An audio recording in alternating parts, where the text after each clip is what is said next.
Greetings, family. Thank you for always coming back to watch our videos. Let me tell you something. Goita spoke last week and he continued revealing things that we never know. And some of these things is like, there are people, like some African presidents, they usually do something which actually it's not them doing it, they're masters. So the masters does something and the people are the ones who are paying.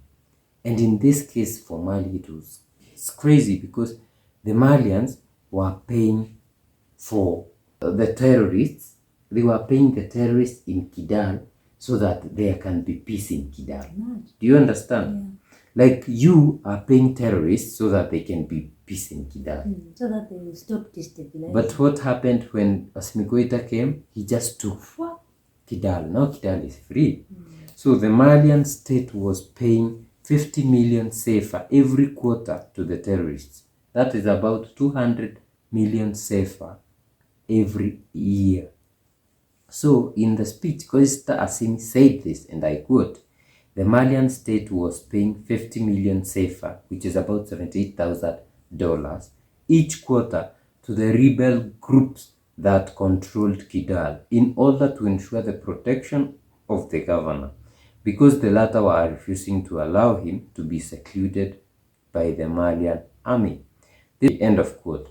So this is what was happening under the so-called democratic regimes. And this is what happens. For example, you remember this the new airport of Burkina Faso, the one that was being built by France.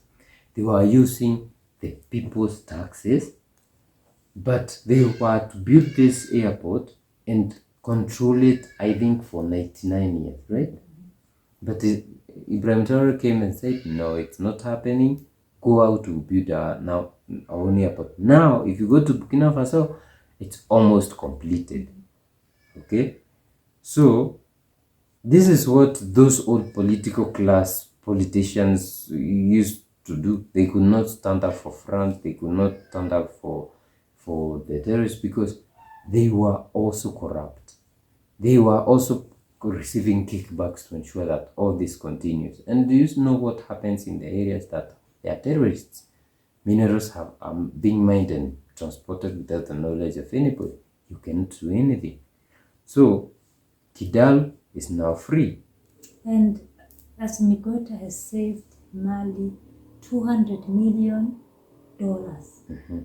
every year since the time that they reconquered Kidal. $200 million every year. Wow, that's a lot of money. And this is what happens, France is the one, well, from the allegations that we're getting from the three leaders, they are the ones who come up with this strategy of terrorists.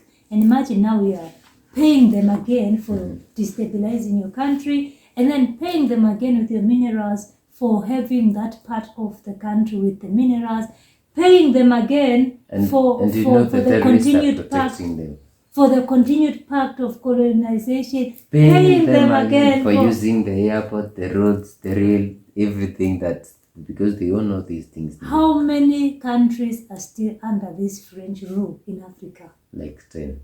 This thing is still happening in those countries. Every day, including Senegal. Destabilization, if you dare try talk against them or, show them that you now want to leave, they show you flames. Unless you are ready to fight like these three guys are putting their lives in danger to make sure that their people benefit from their minerals, then you are nobody. You will have to comply to whatever they are saying. If they say you have to pay these guys, for you to be protected or for you not to be killed, then you will do it. What kind of weak leader is that? Like, would you rather pay these guys, continue paying these guys, or would you rather just liberate your country? And that is where you need people like these army generals. You need your Traores, your Assimi Goitas, and your Chiani. Otherwise, your country is in a mess. I remember Ibrahim Traore was speaking sometimes, a year or so, and he was saying that they never had weapons. Like the whole country had very old weapons from the 70s. The whole army. And you find that they are less than even 100. The whole army. Could they have conquered Kidal? No. And the terrorists are being given modern, top, very yeah, sophisticated. drones and everything. And there was this time Assimi Goita was saying that there was a time that they had followed the terrorists up to Kidal. And when they wanted to enter Kidal, they were told by the French army, if you do that, we are going to shoot you down. So they could not go past that. That's where now it was like, we have to take back our country. And kudos to Assimi Goita and Abdurrahman Tiani and the yes, it's happening. This is the kind of news that France can never tell you. Yeah, and I think Chad is going there too. Chad. Where? Chad is also taking it. And once they take it, France will move to East Africa. And the East Africa will be excited to receive France. One country on the in line. particular. Yeah. So guys, let us know what you think in the comment section. If you like to support us, we have done a coffee link in the description on your screen.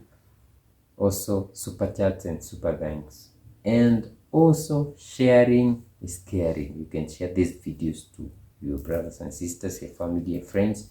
You can also like so that more people can watch our video. We see you in the next one. Bye.